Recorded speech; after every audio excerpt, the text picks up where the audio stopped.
Girly Pop Business resume writing. This is going to get you a job in 2026, so stay till the end. First up, applicant tracking systems. People say that you have to optimize for these, and yes, it is important, but by and large, recruiters are going through each individual application manually, unless you are a Google or Microsoft of the world, okay? People come up to me all the time and they're just like, oh my God, I put my resume through an online checker and it gave me like a 40%. I'm scared, help me. And I'm just like, girl, that has no bearing on what an actual applicant tracking system will rate your resume.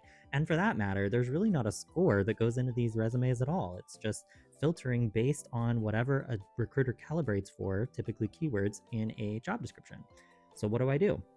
I look at the target job description and I look at the preferred and required qualifications on there, and I make sure that those keywords are listed somewhere in my resume within context, so that way the recruiter knows what I'm talking about, and so does the system. That's it, girl. Like, as long as you're doing those two things, you are optimizing for ATS, and it is not that complicated. Keep it simple, keep it easy.